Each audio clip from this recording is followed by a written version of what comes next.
સ્થાનિક સ્વરાજની ચૂંટણીને લઈને આવતીકાલે મતગણતરી યોજાશે।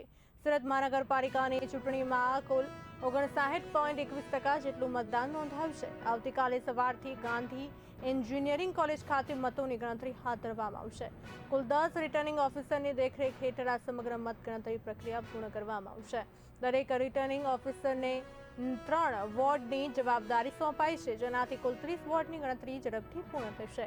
ઈવીએમ મશીનોને સ્ટ્રોંગ રૂમમાં સુરક્ષિત રાખવામાં આવ્યા છે અને કેન્દ્ર પર પૂરતો પોલીસ બંદોબસ્ત ગોઠવી દેવાયો છે। મતગણતરી માટે ખાસ 2 અલગ-અલગ બિલ્ડિંગમાં તમામ વ્યવસ્થાઓ પણ ઊભી કરવામાં આવી છે। મીડિયાકર્મીઓ, ચૂંટણી એજન્ટો અને મતગણતરી એજન્ટો માટે બેઠક વ્યવસ્થા કરાઈ છે। ગઈકાલે સુરત મહાનગરપાલિકા અને જિલ્લા પંચાયત તાલુકા પંચાયતની જે ચૂંટણી યોજાઈ હતી એની મતોની મતગણતરી આવતીકાલે સુરત મહાનગરપાલિકાની મતગણતરી SS Gandhi college engineering college ખાતે આવતીકાલે યોજનાર છે। આની જે બધી જ વ્યવસ્થાઓ છે એટલે ગઈકાલે જ્યારે ઓલ્ડ ઈવીએમ આપણે આવ્યા એમને આપણે અહીંયા કાઉન્ટિંગ સેન્ટરમાં અને જે સ્ટ્રોંગ રૂમ છે એમાં આપણે મુકાઈ દીધું છે અને પૂરતું બંદોબસ્ત પણ અહીંયા મૂકી દીધું છે।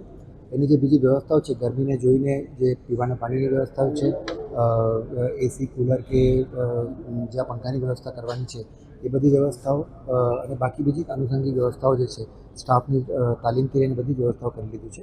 આશરે ઓલમોસ્ટ 2000થી ઉપરનું ફક્ત કાઉન્ટિંગનો જે સ્ટાફ છે એમાં હાજર રહેવાના છે અને 10 રિટર્નિંગ ઓફિસર વાઇઝ 3 વોર્ડ જેને વહેંચેલા છે એમાં 30 વોર્ડની મતગણતરી આવતીકાલે સવારે યોજવાની છે।